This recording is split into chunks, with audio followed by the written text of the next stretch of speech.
Tanpa bermaksud personal branding ya, jadi mohon maaf. Dan saya adalah putra dari seorang penceramah kondang, Kiai Haji Ahmad Hashim Muzadi.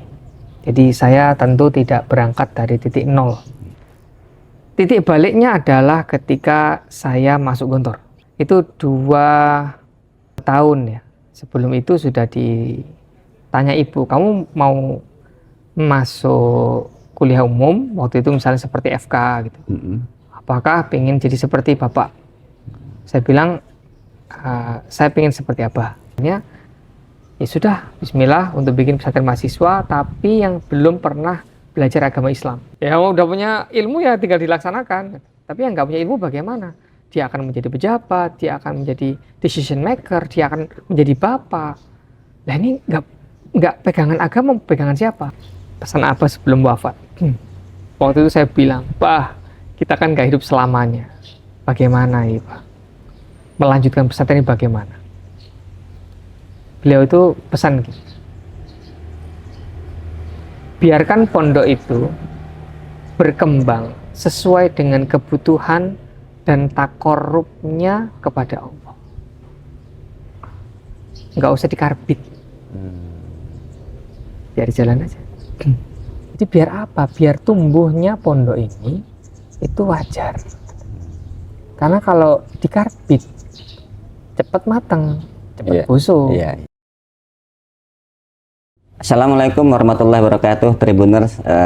Kembali lagi bersama saya Yogi Bustaman, manajer online tribunjakarta.com. Kali ini kita akan berbincang atau menggali cerita soal cerita Kiai, salah satu program Ramadan di Tribun Network. Sudah hadir bersama saya Gus Yusron Sidki, pengasuh pesantren mahasiswa Al-Hikam Depok. Assalamualaikum Gus. Waalaikumsalam warahmatullahi wabarakatuh. Sehat Gus ya? Senior kami. Alhamdulillah sehat. Terima kasih Gus sudah menerima silaturahim kami. Sama-sama. Di program ini kita akan menggali soal cerita Kiai, khususnya dari Gus Yusron gitu. Gimana Gus Yusron sampai sejauh ini gitu kan, nggak mungkin pasti mengalami tahapan dari sekolah dasar, dari SMP, SMA sampai sekarang gitu. Dan tradisi keislaman itu kan tradisi akademik ya Gus ya. Bisa ceritakan nggak Gus dinamika Gus Yusron waktu menimba ilmu, bahkan ada ceritanya ketika Gus Yusron pernah di Suriah waktu itu di tengah-tengah konflik gitu. Dan di penjara. Oh ya? Oh iya. Itu gimana Gus ceritanya Gus? Bismillahirrahmanirrahim. Terima kasih atas kedatangan tim dari Tribun ya. Ini kebetulan jenengan adalah senior kami ya. Sebenarnya tidak setiap sosok pasti punya cerita. Iya. Dan cerita itu pasti berbeda-beda, maka akan menjadi sosok yang berbeda pula.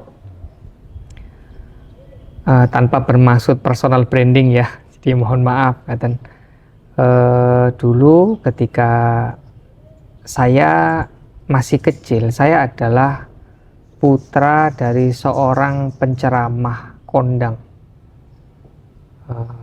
Kiai Haji Ahmad Hashim Muzadi.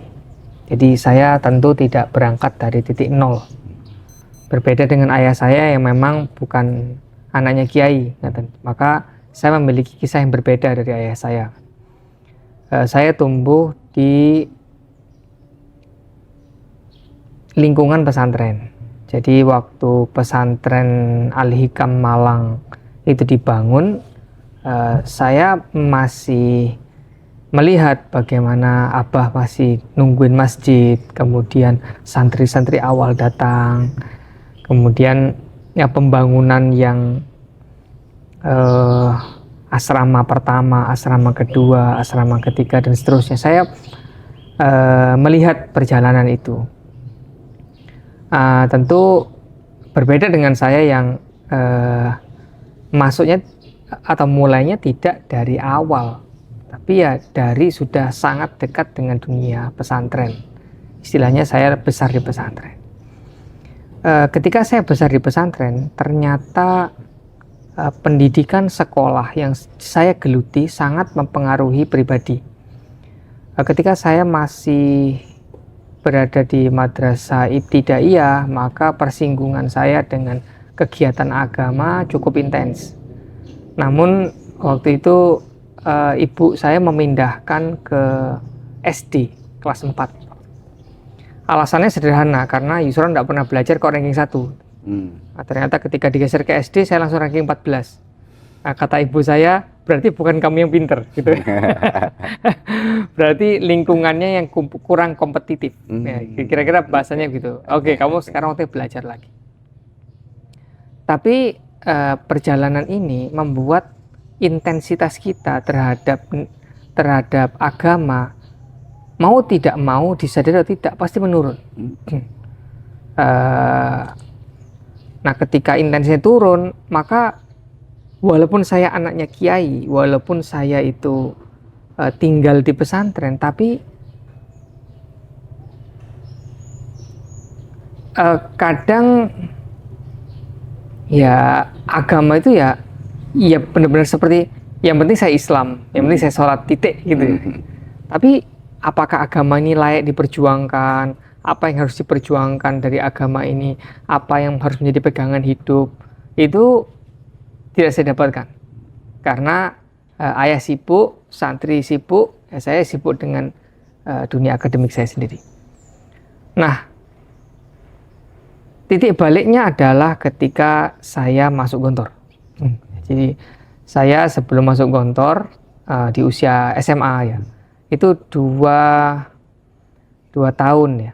Sebelum itu sudah ditanya ibu, kamu mau masuk kuliah umum waktu itu misalnya seperti FK gitu, apakah pengen jadi seperti bapak?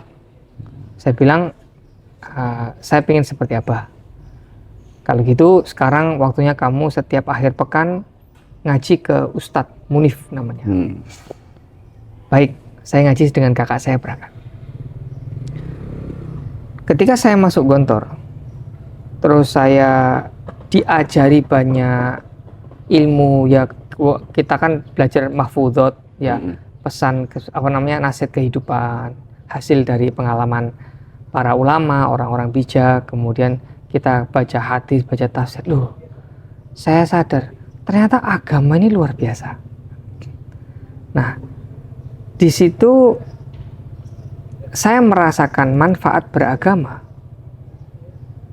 yang sangat baik, mempengaruhi cara pandang, pola pikir, gas atau ngerem. Maka saya jadi tertarik untuk ini, agama tidak boleh berhenti di saya. Bagaimana agama ini menjadi manfaat bagi orang lain juga. Waktu itu saya bisa baca di Gontor, ngerti, oh saya ngerti. Tapi setelah saya di Gontor terus tetap ngaji ke Ustadz Munif, misalnya ketika lagi pulang Ramadan kan kita 50 hari libur ya. Di Ramadan itu saya ngaji dengan Ustadz Munif. Bahkan kajian-kajian salaf itu terlihat luar biasa. Ini lebih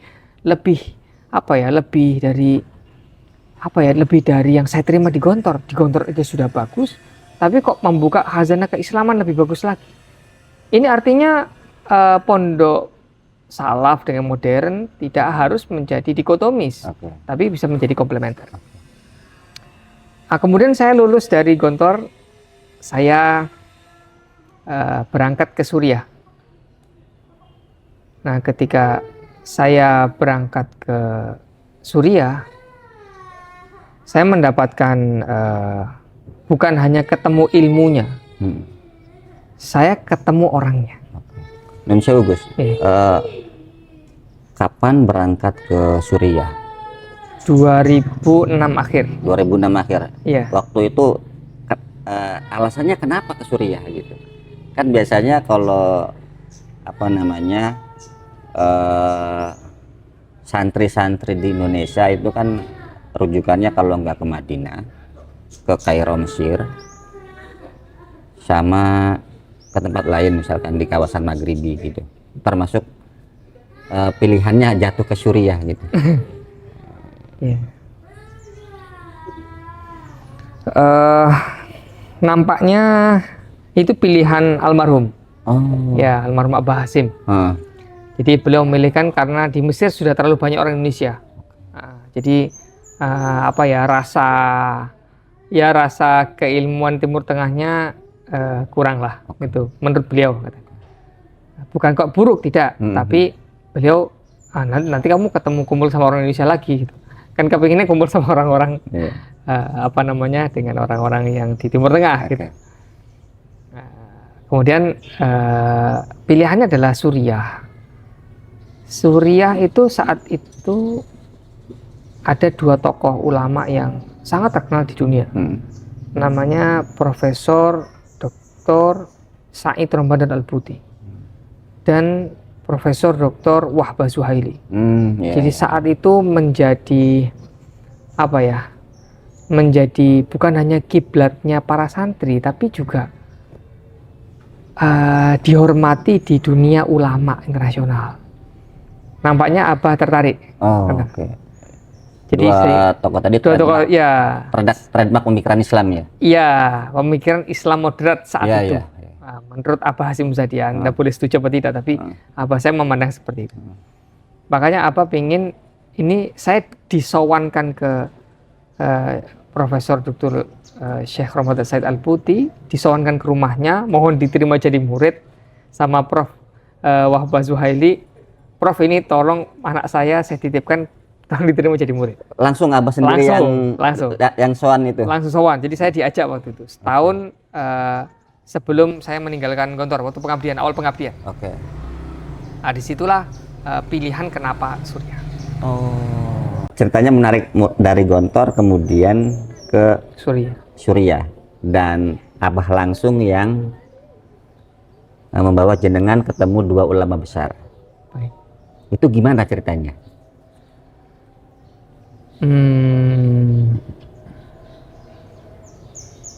Jadi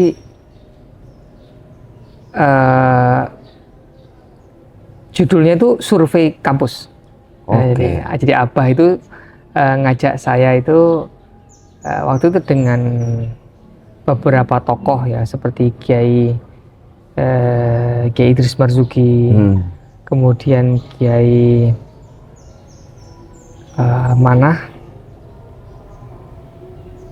Nur Iskandar, ada Kiai Masruri yang di Benda, yang di Cirebon, yang di Cirebon ya, Benda apa? Iya, di Benda ya, pokoknya Kiai Masruri ya. Jadi itu berempat dengan Abah.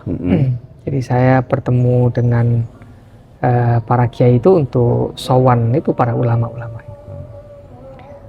Saya masuk rombongan sebenarnya ingin mencari kampus, tapi rombongannya rombongan untuk silaturahim dengan ulama dan parlemen Suriah waktu itu.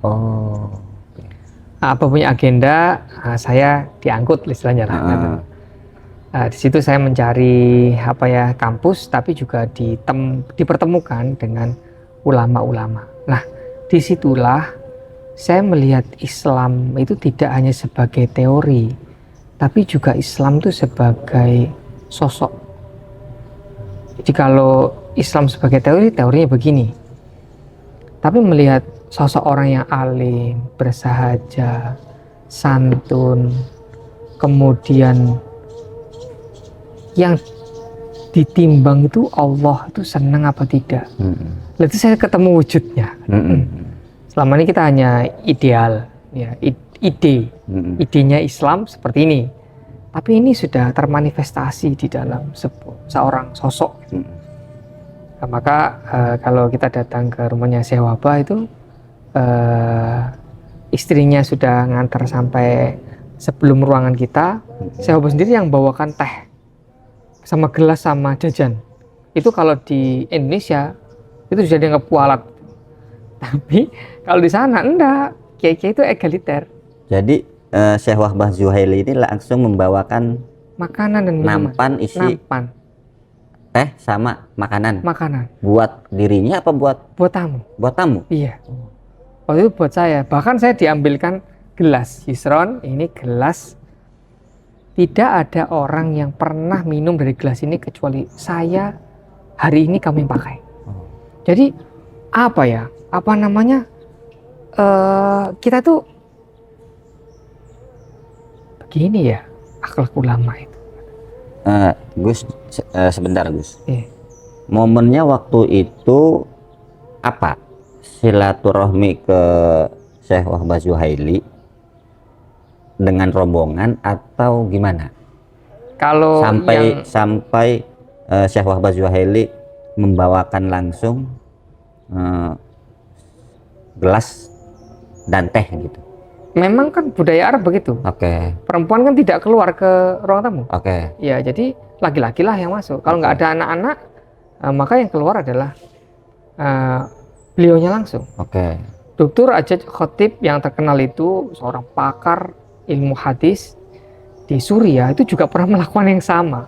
Bawa sendiri sirup, kemudian kita yang disuguhkan. Oleh kita bukan siapa-siapa, kita cuma itu lagi apa silaturahim sawal gitu ya. Nah, beliau sendiri ini menunjukkan bahwa tidak ada feodalisme itu dari mana. Oke.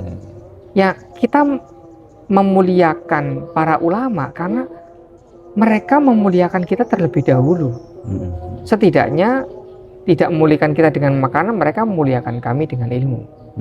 Karena harta seiring waktu bisa habis, tapi ilmu akan kita bawa kemana-mana.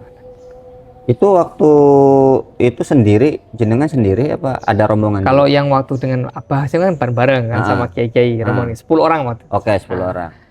Sehingga kami dijamu ya. Ini memang kalau kiai di sana, ulama itu kan berbeda ya dengan ulama di sini. Di sini tuh sukanya bikin pesantren. Oke.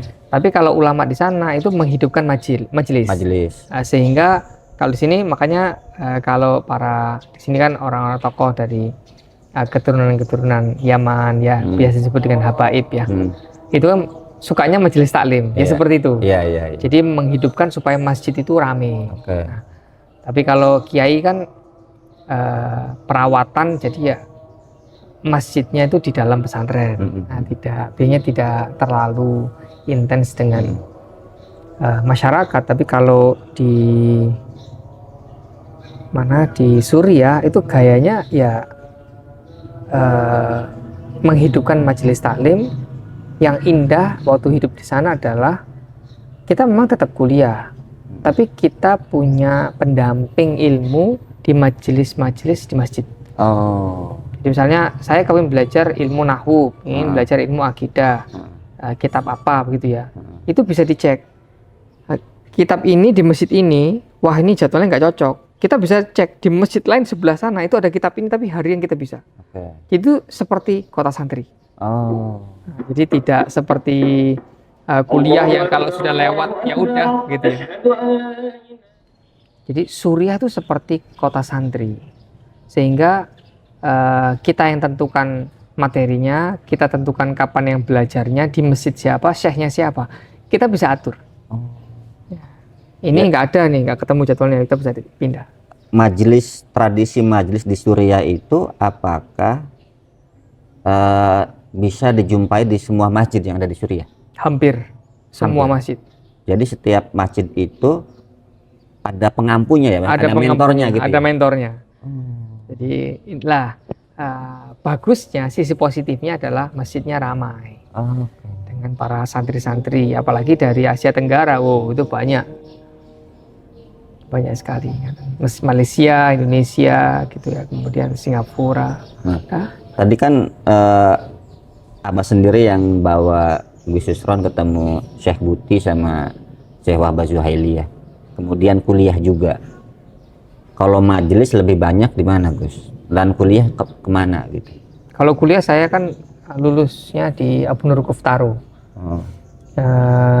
Kemudian kalau di majelisnya saya lebih ke Syekh Ramadan Al-Buti, lebih ke sana, lebih ke sana itu lebih intens. Apa ininya yang melatar belakangi atau yang mendorong ke sana gitu? Iya, Siraman Ada cerita menarik seperti apa, Gus? Dia kan orang sastra, Siraman Putih itu, walaupun dia bukan lahir dari Arab, tapi dia diakui secara kebahasaan Arabnya. Maka storytellingnya yang indah. Jadi kami diberikan statement, pemantik, kemudian kita pertanyakan, kita lakukan apersepsi. Setelah itu beliau ngajak kita jalan-jalan ke pemikiran untuk menjawab itu. Jadi kita tidak didogma, tapi kita diajak untuk berpikir lebih kritis dengan gaya yang indah. Nah, itu yang bikin kita betah. Gitu. Jadi tidak materi ini, tetapi diajak materi yang berat itu diajak untuk berpikir lebih jernih ya, sehingga di situ beliau sekalian menanamkan adab di dalam keilmuan. Seperti beliau itu marah kalau menyebutkan nama orang yang tidak setuju dengan dirinya di hadapannya. Jadi beliau itu bilang, kalau Anda ingin menanyakan pemikirannya sebut, jangan sebut namanya. Itu kamu ngadu domba saya dengan dia. Itu dimarahi di depan umum. Dan marah besar itu. Marah besar itu. Kamu kalau pengen nanya, tanya aja pemikirannya, tapi jangan sebut namanya di sini. Mengadu domba ulama itu hal yang buruk. Itu setiap kali pertemuan dalam majelis bisa berapa orang, Gus? Dengan Syekh Ramadan? Tergantung ya, ada majelis yang memang bisa sampai 1000 ada. Tapi kalau majelis-majelis yang khusus, misalnya di hari Jumat di masjid ayahnya, ya mungkin ya sekitar 50 sampai 100. 100 orang aja. 100 orang. Tergantung yang majelisnya. Ya? Tergantung majelisnya. Nah, jenengan lebih intensnya di yang khususnya apa yang umumnya itu? Lebih ke yang umum. Yang umum, yang gede. Okay. Nah, karena materinya seneng aja. Seneng aja. Tapi untuk mengikuti majelis di ulama-ulama kayak di Suriah kayak begini, kayak Syekh Buti ini, ada bolong-bolongnya nggak apa-apa? Apa harus kita intens misalkan? Enggak, kan memang tidak ada ikatan. Oh gitu. Enggak ada ikatan. Jadi bukan pengajian umum, tidak pengajian setoran khusus, enggak. Berikutnya, Gus, selama di Suriah, apa yang paling membekas hidup di sana atau ngaji di sana dan kuliah di sana? Katanya tadi sempat ada cerita Suriah kan waktu itu perang ya. Dan jenengan tadi sempat cerita pernah di penjara. Maksudnya apa itu, Gus? Ya, saya di penjara waktu itu gara-gara urusan imigrasi sebenarnya. Oke. Jadi waktu saya masih awal-awal datang, ternyata izin tinggal saya bermasalah karena waktu itu ada sedikit miss ya, sehingga saya waktu ke imigrasi langsung ditangkap, mau dideportasi. Jadi saya di bawah tanah itu, penjara bawah tanah 1 minggu. Iya, dan akhirnya keluar. Di situ saya punya pengalaman bahwa saya ditanya, kamu ngapain sih belajar ke Syria? Syria orangnya begini kok kamu belajar. Loh, yang Anda lihat itu sipir penjara, bukan ulama yang di atas. Kalau Anda lihat ulama di atas, Anda akan ngerti kenapa saya datang ke sini. Tapi itulah sisi lain dari kehidupan yang intinya bahwa agama ini, ulama itu akan dimusuhi kalau Anda tidak mengenal atau sekedar berasumsi. Nah, jika Anda memang tidak suka dengan orang karena memang sudah meneliti, silahkan. Tapi kalau hanya dengar, hanya katanya, hanya kelihatannya, ya kata Pak Arab, an-nasu a'da'u ma jahilu. Jadi kita ini punya kecenderungan memusuhi apa yang tidak kita tahu, termasuk agama. Gue selama seminggu di penjara bawah tanah Suriah, itu penjara punya imigrasi, ya, bukan kriminal. Oke, Itu lokasinya di bandara apa di mana? Enggak, di tengah kota. Di tengah kota. Saya tahu tempatnya. Oh, waktu itu sampai sendiri, jenengan sendiri atau ada juga yang lain? Sendiri. Sendiri. Sendiri. Gimana perlakuan mereka? Selama kita nggak macam-macam, mereka nggak macam-macam. Nah, kan yang menarik tadi ada pertanyaan dari petugas imigrasi, kenapa Anda ke Suriah untuk belajar gitu ya? Untuk Itu dari teman-teman yang di penjara itu. oh ada juga. Ada. Oh, Ada banyak. Saya masih ingat ada 4 bangsal waktu itu. Bangsal. itu warga negara mana aja? Banyak, Afrika ada, kemudian Asia ada. Tapi yang kayak di Eropa kayaknya nggak ada. Nah, mereka ini di penjara karena kasus yang sama juga. Imigrasi. Dan tujuannya ke Suriah ini lebih Ya mungkin ada masalah di izin tinggal atau sudah habis atau apalah, kan kita kalau masuk negara kan harus izin kan. oke. Kalau izinnya habis kan ya harus keluar gitu. Mungkin ada yang bertahan, ada yang bermasalah gitu. Dan muncul pertanyaan itu dari sesama tahanan juga? Tahanan, ya. Saya termasuk narapidana berarti di situ. Oh, gitu. Iya, cuma ya itu pengalaman hidup. Tapi ketika jenengan pernah merasakan konflik ketika Suriah meletus perang itu? Oh, baik. Ketika apa ya? Jadi kita lihat ya, awal kita melihat di berita internasional, Oke. ya katakanlah channel Al Jazeera. Al Jazeera ya. Setiap 5 menit berita tentang demonstrasi di seluruh Arab itu disiarkan terus-menerus. Jadi misalnya Mesir, kemudian Libya, Suriah, Mesir, Libya, Suriah, itu hampir setiap jam. Dan demo itu dikesankan sehingga ini menjadi panik. Nah, padahal saya di situ masih hidup dalam tenang-tenang saja. Kita masih bisa kuliah, kita masih bisa makan. Tapi ternyata efeknya luar biasa. Saya waktu itu belajar bahasa Inggris di British Council. Semua gurunya dipulangkan ke negara masing-masing. Nah, ketika British Council memulangkan, tentu akan ada kepanikan dan itu akan menstimulasi ya, atau memberikan sinyal bahaya bagi para investor. Nah, kalau investor sudah menarik dananya, maka yang terjadi adalah kolaps proyek. Iya kan? Negara menjadi tidak stabil. Kemudian waktu itu ada mulai kesulitan bahan bakar seperti gas. Dan itu terjadi apa ya? Terjadi sebuah saling tuduh. Jadi akhirnya bilang waktu itu yang anti pemerintah bilang ini pasti upaya pemerintah untuk mendiamkan kita. Tapi kata pemerintah enggak, ini ada sabotase. Sudah, kita tidak tahu siapa yang tahu. Jadi orang itu dijebak untuk berpikir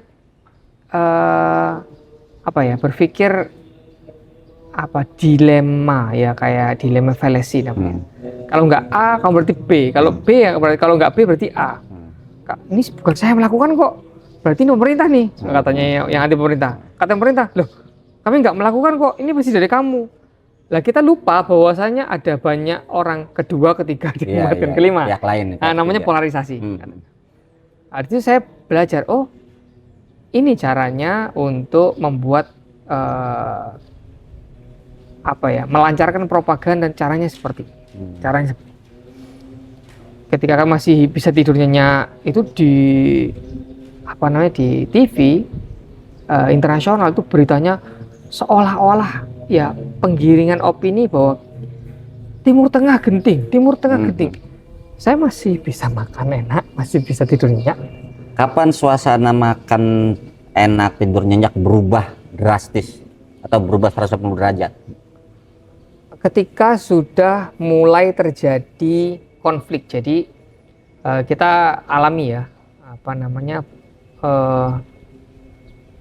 waktu itu ketika kami setelah selesai sholat Jumat, itu tiba-tiba ada orang yang nggak dikenal tiba-tiba takbir, Allahu Akbar, Allahu Akbar. Jadi mereka keluar dari masjid itu meneriakkan Allahu Akbar, tapi kerumunannya itu belum tentu kerumunan mereka. Tapi kesannya ini ada demonstrasi lah. Itulah kadang bentrok dengan keamanan. Padahal kami itu hanya pengen sholat Jumat, nggak kepingin demo, begitu. Dan jadi ada klaim demonstrasi itu juga bisa jadi kerumunan-kerumunan. Nah, karena sudah terjadi bentrok-bentrokan, maka kerumunan ini akan muncul. Di situ saya sadar bahwa kebohongan yang diucapkan terus-menerus, dia akan dianggap benar.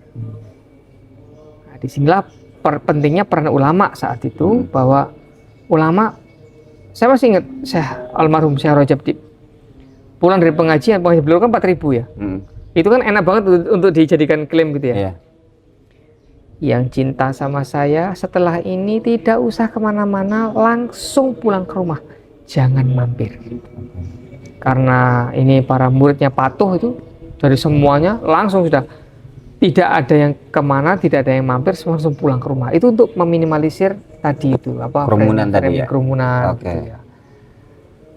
Tapi ketika sudah terjadi apa namanya bentrok, konflik, ada yang luka-luka, maka itu akan memicu demonstrasi yang lebih besar. Ya, ketika situasinya sudah repot, keuangan finansial sudah repot, itu secara tidak langsung pasti akan memicu demonstrasi yang memang normal. Jadi demonstrasinya mungkin normal, tapi pemicunya ini ada stimulasi dari luar. Nah, di sini saya masih ingat quote-nya Syekh Ramadan Al-Buti. Al-aqilu al-fitnatu yafhamuhal aqilu fi awwaliha wa yafhamuhal jahilu fi akhiriha. Bedanya orang berakal dan tidak, kata beliau, itu mendeteksi propaganda itu di awal apa di akhir. Kalau di awal ini propaganda, itu orang akil, orang berakal, orang cerdas. Tapi kalau orang sudah selesai, kemudian kita hanya porak-poranda, loh, baru selama sadar ini gitu ya? Ini propaganda tau lah, itu memang bukan akil katanya. Beliau Syekh Ramadan Al-Buti itu adalah satu-satunya ulama saat itu yang senior ya, yang senior, yang bertahan untuk tetap bersama dengan pemerintah.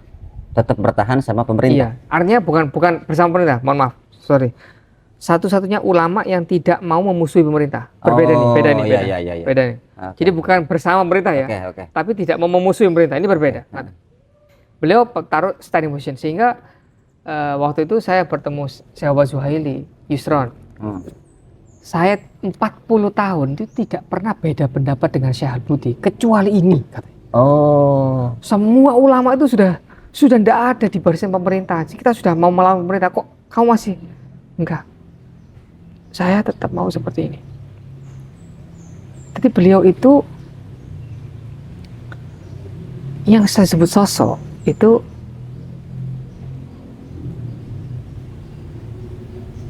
waktu awal-awal konflik dan mulai memanas katanya.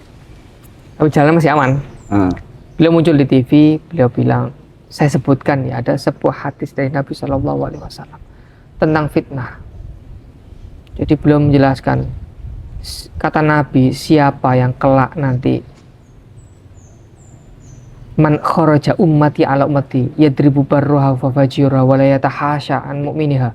Jadi ada orang sekelompok itu, awas ya, nanti kalau sampai ada orang keluar kemudian saling baku hantam, bahkan saling bunuh, dan tidak peduli mana orang baik, mana orang tidak, mukmin dan tidak mukmin, semuanya disikat, entah itu pakai bom, entah itu pakai apa senjata apapun ya. Tapi nggak dipilih-pilih mana yang bahkan dulu kan kita perang kan kita janjian. Nah, kan janjian di zaman Nabi kan kita ini kubunya Nabi, ini kubunya orang yang mau menyerang Nabi. Jelas gitu.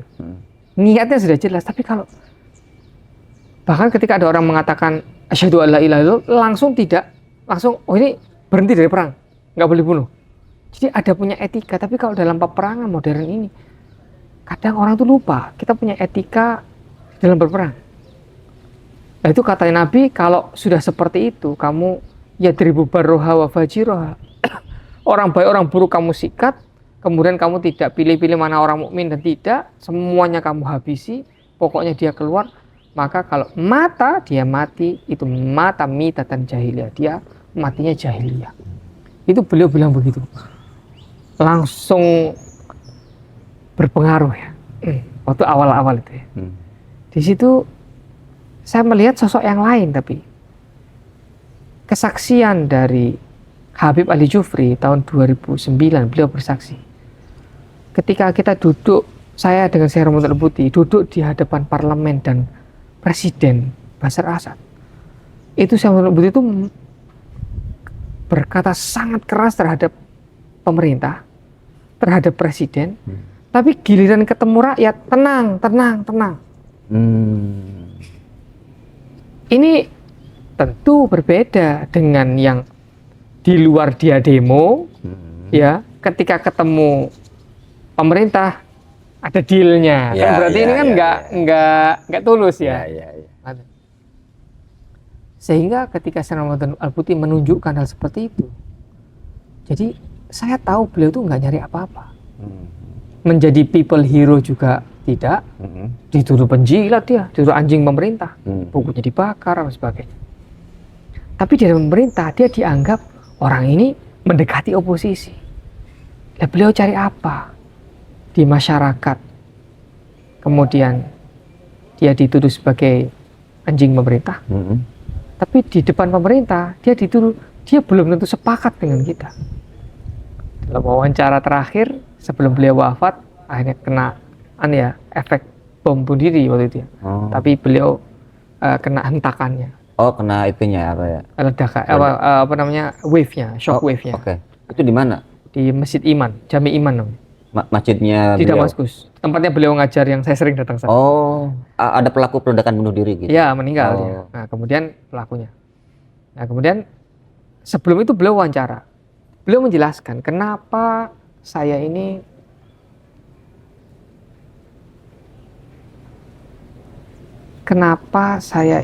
memilih seperti ini. Saya ini tidak ingin dianggap sebagai pahlawan. Jadi ya tidak ingin jadi dianggap pahlawan, enggak. Saya pakai pikiran saja. Di kita ini kan pakai dalil. Kalau nggak ada pakai logika. Kalau nggak ketemu pakai rasa. Nah, beliau bilang saya ini pemerintah ini tak anggap anak saya. Rakyat tak anggap anak saya. Maka ini konflik, masa berdua ini konflik kemudian saya beri senjata untuk saling tikam. Kan nggak mungkin. Maka saya pengen mencobalah bagaimana caranya bisa nggak ini diakurkan. Jadi ketika semua itu sudah ribut gitu ya, saya itu membuka pandangan, coba kalau tidak ada tentara yang kamu benci itu, kamu apa bisa tidur malam dengan nyenyak? Mereka itu mungkin kamu tidak suka, tapi mereka tetap harus diakui memiliki kontribusi terhadap negara. Ayolah kita bareng-bareng. Ini yang saya sebut dengan sosok yang disebut dengan kunu ma'as shodiqin. Allah itu pesannya nanti kamu bareng orang-orang yang tulus ya. Nah, saya sebut ini sebuah ketulusan karena tidak di depan pemerintah dia juga nggak punya nama, di depan rakyat juga tidak punya nama, dia cuma nyari Allah saja. Ini loh maksud saya sosok yang saya temukan itu. Gus, apa yang pengalaman yang sangat yang dari Syekh Ramadan Al-Buti sama Syekh Wahbah Zuhaili, pengalaman personal yang membekas selama pertemuan atau punya kesan khusus gitu? Baik, kalau Syekh Wahbah Zuhaili dulu ya. Ya. Beliau itu sangat menghargai waktu. Suatu ketika saya damping beliau ke Indonesia. Makan pagi, jam berapa makan pagi? Jam 6 Syekh. Saya datang tuh jam 6 lebih 5. Terlambat 5 menit. Beliau bilang, kamu terlambat. andai kamu bilang 6 lebih 5, 5 menit itu saya gunakan untuk baca buku. Kamu menyanyiakan waktu saya. Saya langsung diem waktu itu. Nggak berkutik udah. Ya mohon maaf, saya mohon maaf. Iya, kamu sukses. Hargai waktu. 5 menit bagi saya itu banyak. Allah kasih saya itu cepat baca, cepat nulis, cepat paham. 5 menit itu berarti banyak bagi saya. Jangan sia-siakan waktu saya. Saya langsung jenengan itu berarti waktu itu sebagai pernah kan ketua datang panitia apa enggak, gimana? waktu itu Gimana? pernah datang ke Indonesia gara-gara peresmian ini pondok ini. Oke. Awal-awal itu saya kan dampingi dan terlambat. Abah masih ada? Masih ada. Masih ada. Masih ada. Kalau bukan ayahmu yang ngundang, saya nggak akan datang. Oh. Bismillah saya, iya Bismillah. Wah itu saya ketar-ketir betul. Maka anu ya, itu pengalaman personal. Oke. Di beliau orang-orang itu orang-orang yang berpikirnya sederhana. Tapi kita punya kaidah less is more. Nah, jadi ya semakin sederhana itu orang tuh orang yang sukses, orang yang hebat itu selalu terlihat less.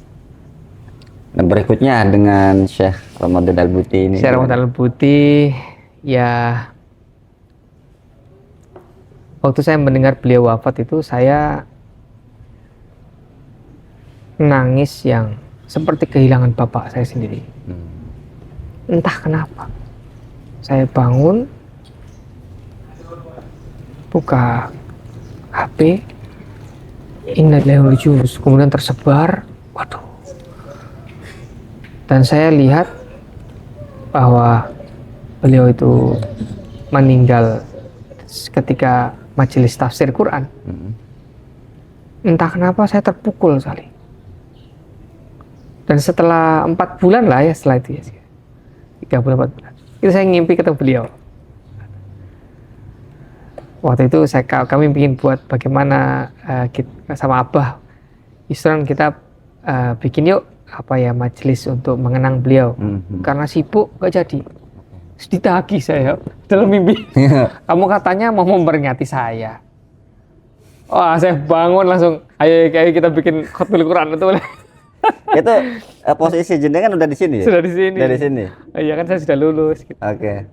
Jadi berkesan sekali. Di mimpi itu apa pesennya? Ya itu tadi, kamu kok katanya Masih- mau memperingati saya. Masih ingat Gus ininya Gus apa namanya? Ya orang boleh bilang itu sebagai buah tidur ya. Iya. Mimpi itu ya. Oh, saya ingat betul redaksinya, saya ingat. Redaksinya apa ya? Iya tadi tuh, kamu Almarhum iya, Syekh. katanya mau memperingati saya. Artinya kan mau menyebutkan ulama Suriah itu punya kebiasaan. Ulama-ulama yang sudah wafat itu dikenang di Jumat malam di Masjid At-Taubah waktu itu. Jadi dikenang, namanya Jalsatul Wafa. Jadi sebuah malam apresiasi Iya. gitu ya. Para ulama yang punya kontribusi besar terhadap umat itu diceritakan. Nah, lah giliran beliau ini wafat, saya mau bikin acara lupa, nggak jadi karena banyak kesibukan, ditagih. Ditagih. Cuma Anda boleh percaya atau tidak? Setelah mimpi itu, buku-buku beliau yang saya tidak paham, saya jadi paham. Oh ya? Ya. Saya awalnya baca itu nggak paham. Beliau mungkin bahasa ngomongnya enak, tapi bahasa tulisannya akademik sekali. Beda dengan pengajaran sama beda. ininya. Itu buku beliau tuh susah untuk dibaca. Giliran saya baca setelah mimpi itu, kok saya paham ya? Ya itu saya bilang begini, keberkahan ilmu. Jadi jangan berhenti belajar walaupun toh Anda tidak paham. Karena hanya Allah yang punya hak untuk menjadikan ilmu itu bermanfaat untuk kamu kapan. Jadi kita belajar kadang sambil ngantuk, kadang sambil ketiduran atau apa, tapi tetap aja ngaji.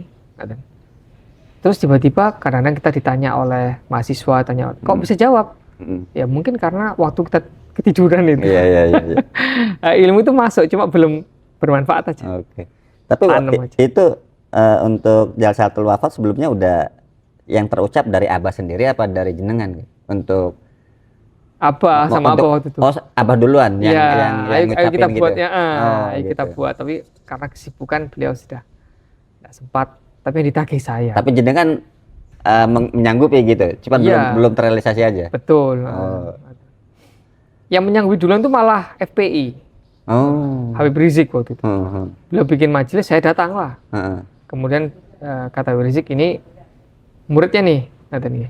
Nah, terus bagaimana? Ya ini muridnya suruh cerita. Nah, saya cerita sebentar di Markas Syariah. Nah, saya bilang, wah keduluan nih, saya bilang. Ya, kalau keduluan ya kita bikin sendiri lah, gimana murid-muridnya. Tapi sekarang murid-muridnya setiap kali waktu beliau wafat kita kenang lah ilmu-ilmunya. Mungkin kita baca bukunya atau kita ceritakan kebaikan-kebaikan beliau. Nah, pulang ke Indonesia kemudian seiring berjalannya waktu jenengan jadi pengasuh di pesantren mahasiswa Al-Hikam. Itu sebetulnya jejaknya kan udah jauh ditanam sama Abah ya. Nah itu gimana, Gus?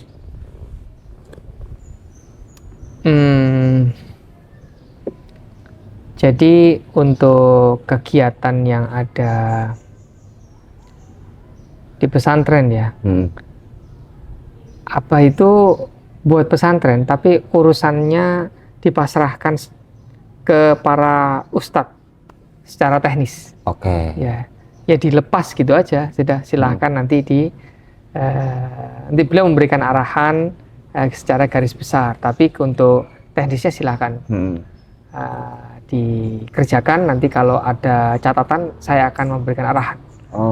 Jadi ya kami sendiri yang susun kurikulumnya dan bagaimana prosesnya. Jadi apa waktu itu mencari kayak menteri luar negeri lah bahasanya, di luar gitu ya, mencari jaringan, mencari kolega, mencari mungkin donatur ya.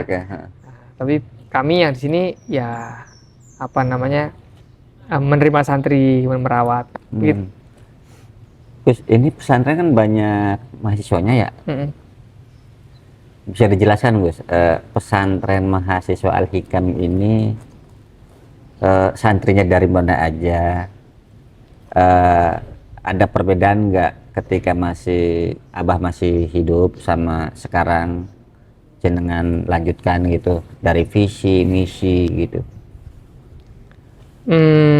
Sebenarnya kalau berbeda dengan zaman Abah ya dari suasana pasti berbeda ya. Ketokohan tentu sangat berpengaruh.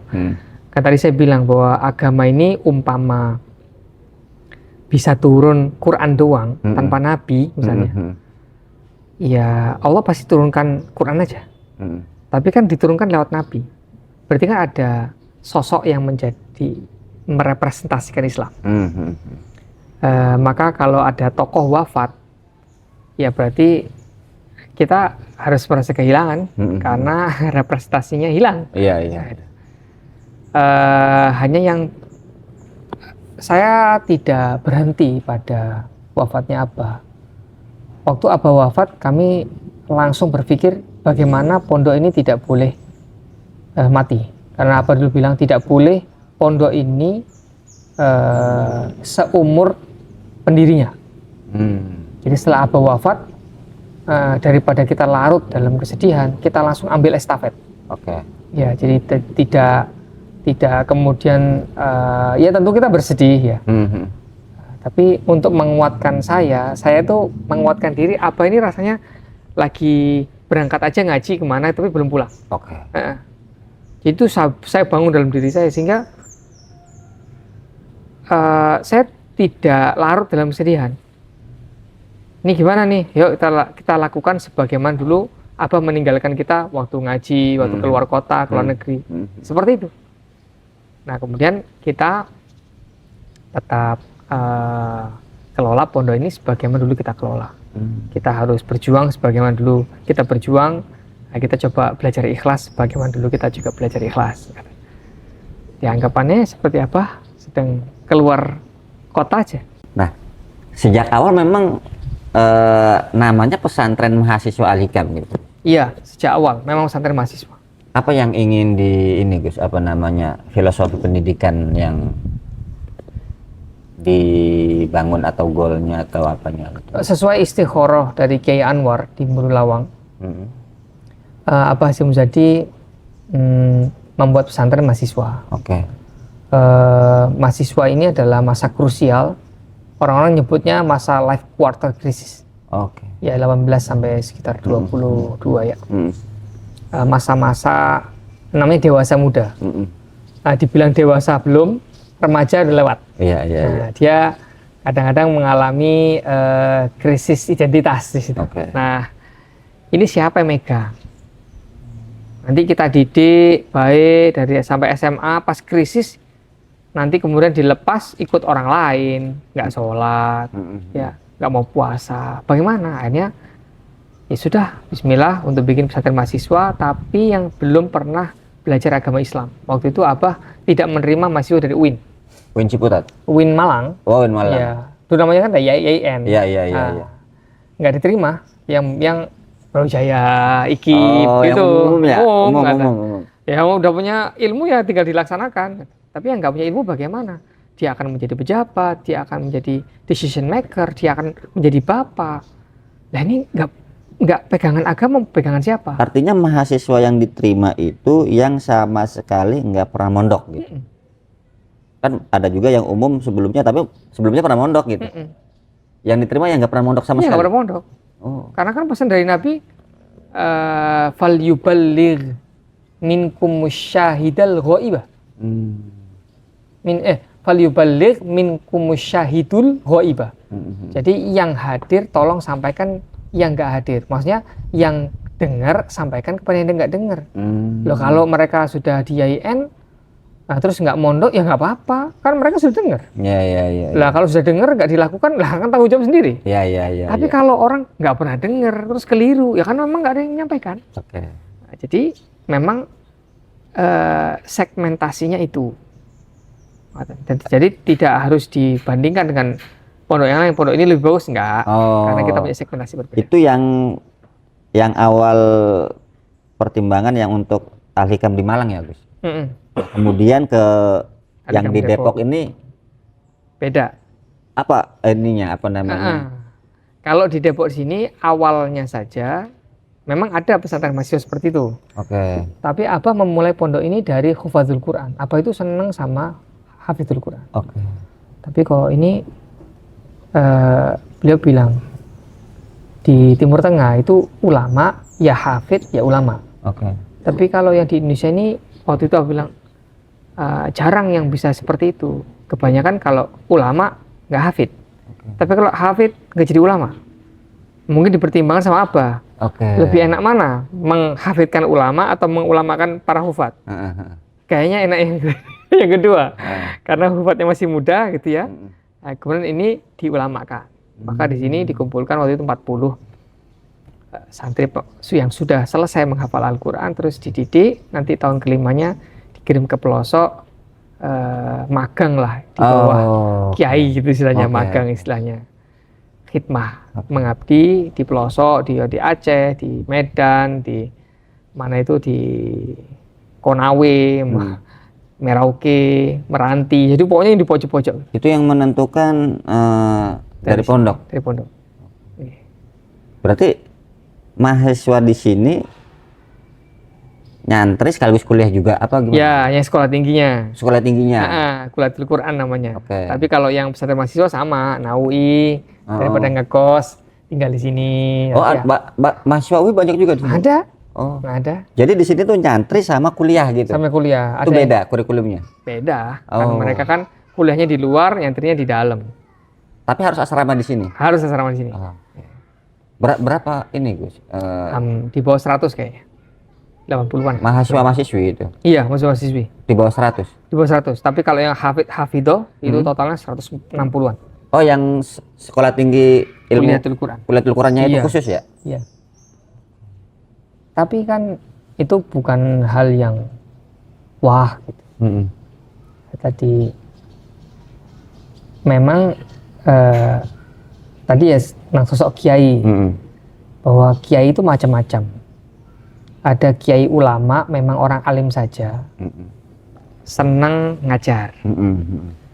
ada kiai pesantren seneng ngerawat santri. Kalau seneng ilmu tapi nggak seneng atau nggak seneng ngerawat santri, nggak cocok lah. Jadi ulama aja, ngajar aja, ngajar di pesantren, di masjid silakan. Karena ngerawat orang nanti dikira membebani, kan nggak enak nanti. Tapi kalau jadi kiai pesantren, ya enggak apa. Nanti kiai yang alim-alim disuruh ngajar ke pesantren. Nah kan gitu. Dia seneng ngerawat orang. Jadi kalau yang tadi itu ulama ini dokter, kalau yang kiai pesantren itu seperti perawat. Kalau nggak mau minum obat, ya dirayu lah gimana biar mau sholat, biar mau ngaji gitu. Tapi kalau ulama, dokter ya mau ngaji ya terserah kamu, nggak ngaji ya itu urusan Anda kan gitu kan. Ada juga namanya kiai organisasi. Jadi kiai organisasi itu ya senangnya ikut organisasi ini tapi dia basisnya santri, basisnya keislaman gitu. Dan yang perlu digarisbawahi adalah belum tentu ulama yang alim ini cocok untuk mengelola pesantren. Lah yang mengelola pesantren belum tentu cocok untuk di organisasi, menjadi kiai organisasi. Lah kiai organisasi juga belum tentu mengerti bagaimana menjadi kiai ulama yang yang harus ya enggak hak batil tidak ada kompromi. Nah, itu kita memiliki segmen dan cara pendekatan yang berbeda, tapi sebenarnya kita ini harusnya secara idealnya itu memegang nilai yang sama. Nah, ngomongin soal organisasi, Gus, Abah itu kan pernah ketua umum PBNU dan karir organisasinya kan panjang ya. Jenengan apa mau mengikuti jejaknya Abah atau menjadi kiai yang ngerawat santri?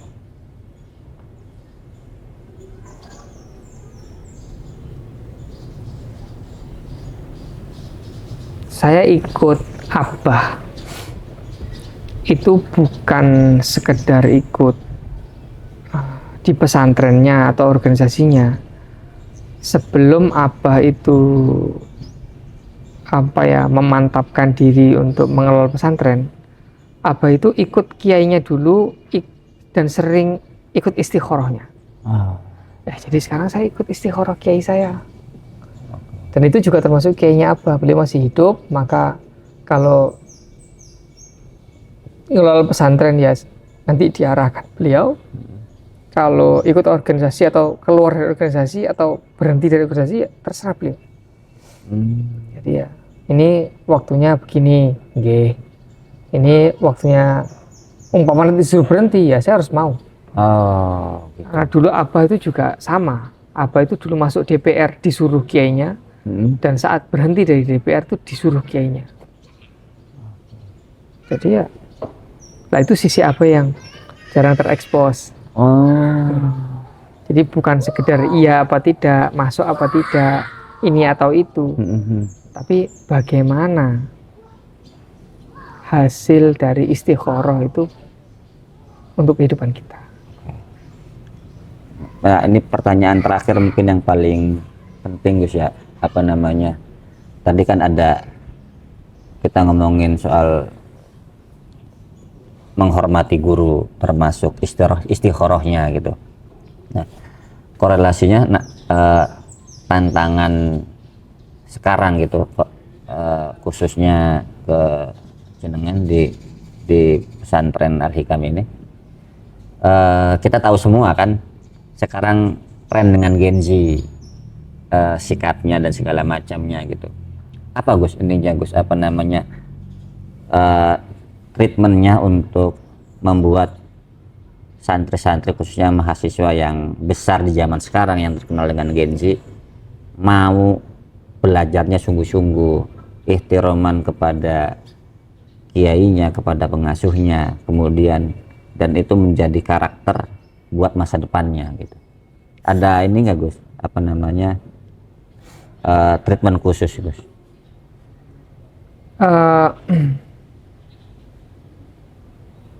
Abah itu selalu mengulang-ulang karir berbasis amal. Karir berbasis amal. Karir berbasis amal. Artinya jangan mengandalkan karisma. Jangan mengandalkan nama besar. Jangan mengandalkan kejayaan masa lalu. Tetapi beramallah, berkontribusi. Kalau kita sudah berkontribusi, maka kita akan mendapatkan trust. Baik itu dari generasi apa saja.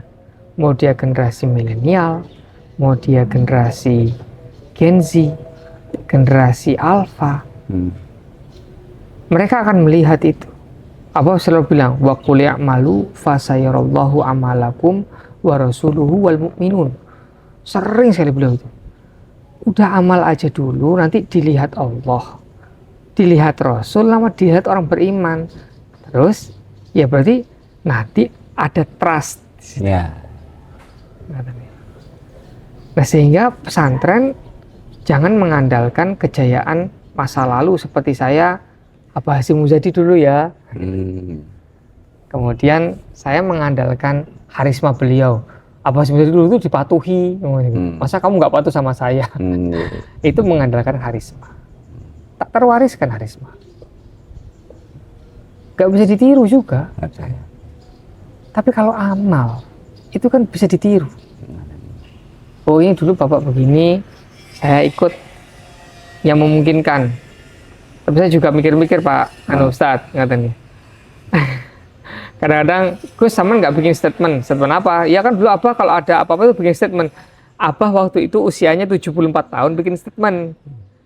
Saya yang masih 40 ini mau bikin statement, terus pengen dampaknya seperti apa yang sudah 74. Itu namanya pahlawan kesiangan, katanya. Jadi ya kita sambil dipikir lah gitu maksudnya Ustaz ya. Jangan kemudian naif banget lah gitu. Jadi ya kita niru itu apa semampunya. Maka supaya saya itu nggak patah. Itu saya membandingkan. Maka ibu-ibu, Abah di usia saya sedang ngapain? Oh sedang ngaji sama kiai, kemudian ikut arahan kiai. Siap, saya tiru itu deh. Ya masa apa 70-an terus jadi one team press terus saya bergaya one team press juga bukan, kiai juga bukan. Ini anak ini salah makan obat kayaknya. Akhirnya kan apa istilah Jawanya tuh melete. Melete itu apa ya, songong gitu. Nggak usah. Jadi saya tutup ya ini ya. Pesan apa sebelum wafat? Waktu itu saya bilang, Pak, kita kan gak hidup selamanya. Bagaimana ya Pak? Melanjutkan pesantren ini bagaimana? Beliau itu pesan gitu. Biarkan pondok itu berkembang sesuai dengan kebutuhan dan takorubnya kepada Allah. Nggak usah dikarbit. Biar jalan aja. Kiai Imam Zarkashi dulu marketingnya nggak jor-joran kan, nggak ada kan, ya udah dirawat para santri, diatur para ustadz, sudah. Marketing ini, marketing itu enggak kan. Jadi biar apa? Biar tumbuhnya pondok ini itu wajar. Karena kalau dikarbit cepat matang, cepat busuk, ya kan kata. Tapi kalau tumbuhnya itu wajar normal, pas waktunya belum matang ya nggak usah dipaksa. Karena mungkin kita dibutuhkan di fase yang tepat, nggak usah dikarbit. Jadi pesannya apa? Pengelolaan pesantren, ya, merangkul Gen Z, itu memang syaratnya dua. Kita harus memperhatikan sesuai kebutuhan. Pesantren harus bisa memetakan kebutuhan. Jangan maunya seperti ini. Strategi yang masa lalu belum tentu cocok dengan strategi masa depan. Orang sepak bola aja strateginya berubah, formasinya. Masa kita pakai formasi kuno aja, 4-4-2, ya kalah. Karena tantangan dinamis, Dunia juga sama. Masa kita pakai gaya lama terus kan? Tidak bisa. Maka sesuai kebutuhan, artinya pesantren harus bisa memetakan kebutuhan. Sehingga ada ada pesantren disebut dengan modern. Itu kata-kata modern harus diuji setiap masa. Apa tolak ukur modern? Kalau modern di tahun 90-an itu modern, apakah di tahun 2000 modern? Kita tidak bisa berhenti dengan kata-kata modern, tapi kita harus mengerti apa kebutuhan saat itu sehingga muncullah kata modern. Apa bilang? Kenapa pondok pesantren Gontor itu dibilang modern? Karena saat itu belum ada pesantren yang menggunakan pendekatan 4 mazhab, Gontor sudah. Ya. Itulah modernnya. Kenapa? Karena waktu itu ada kebutuhan. Orang terjebak di dalam fanatisme mazhab, kemudian berbeda mazhab, akhirnya kayak seperti beda agama. Maka perlu ada jembatan. Maka kajian 4 mazhab, lintas mazhab, ini waktu itu menjadi kajian yang modern. Karena menjawab kebutuhan. Sekarang kita tidak bisa berhenti dengan kata-kata hanya karena labelnya modern, terus kita betulan gitu modern, tidak bisa. Pesantren Al-Hikam, pesantren manapun harus memperjuangkan kebutuhan umat, bukan maunya kiai, tidak boleh. Maunya kiai yang bagus, yang sesuai dengan maunya Allah, silakan. Tetapi kebutuhan yang berkembang harus tetap diperhatikan. Artinya tadi sesuai dengan kebutuhannya, petakan. Pondok harus bisa memetakan, kiai harus bisa memetakan kebutuhan umat. Baru nanti menyusun renstra. Nah, begitu. Gitu. Nanti kalau saat ini kita mendukung, ini adalah gerakan Puritan, gitu ya katanya. Orang pesantren kalau tidak mau berkembang, mengerti kebutuhan umat, terus dia hanya melestarikan tradisi, dia akan menjadi kaum Puritan itu sendiri. Yang dia benci selama ini, dia serang itu, dia jadi Puritan. Kenapa? Enggak mau tajdid, tidak mau menggunakan pendekatan baru, metode baru. Maka kebaruan tidak selalu ancaman. Kadang kebaruan itu adalah potensi kita untuk menjawab tantangan yang baru. Yang kedua, sesuai dengan takorubnya kepada Allah. Pondok yang baik itu selalu yang pondok yang sholatnya rajin, ngajinya rajin, keislamannya bagus, halal haramnya dijaga. Itu takorubnya kepada Allah. Karena takorub kepada Allah paling bagus ya usikum wa nafsi, itu tentang halal haram dan praktek ibadah yang benar. Itu dua hal itu yang dipesankan oleh almarhum Abah Hasyim Muzadi. Ya, Ustaz doakan mudah-mudahan pesantren ini bisa menjaga, tetap memprioritaskan kebutuhan, karena kami nggak selamanya. Yang akan melanjutkan estafet agama adalah para santri. Kita titipkan mereka, tapi ya kita harus rawat dulu kebutuhannya. Saya dulu dipukuli terus sama Ustadz dengan kebutuhan saya nggak dipenuhi, kebutuhan fisik, psikologis nggak dipenuhi, nggak diperhatikan, kebutuhan intelektual, kebutuhan sosial, kebutuhan saya beribadah kepada Allah nggak diperhatikan. Mana saya mau megang agama ini secara sunatullah ya. Kalau Allah mau caranya lain langsung dijadikan waliullah ya ada juga, tapi kan ini jalur langit gitu. Jalur langit. Kemudian mohon doakan pesantren itu tetap bisa bertakarub kepada Allah, karena kita ini bukan siapa-siapa. Hidayah itu bukan di tangan ustadz, bukan di pesantren, bukan di tangan guru, bukan kok orang belajar langsung mendapatkan ilmu terus mendapat hidayah. Enggak. Hidayah itu mutlak punya Allah. Ya ibadi, katanya Allah disebut si kullukum dhalun, semua dari kalian itu sesat, illa man hadaituhu, kecuali yang saya kasih hidayah. Walaupun kau belajar, walaupun ada di pesantren, walaupun apa, nggak minta sama Allah, ya nyasar. Bukan ukuran, pesantren bukan ukuran. Fastahduni, katanya Allah, minta hidayah ya sama saya. Ahdikum, pasti saya kasih. Jangan minta hidayah pada buku, jangan minta hidayah pada guru. Wong guru juga butuh hidayah. Maka sama-sama kita ini petakan kebutuhan, mengerti bahwasanya kita ini hambanya Allah yang bukan siapa-siapa. Mungkin itu pesannya Pak. Terima kasih Gus. Sama-sama. Isuran.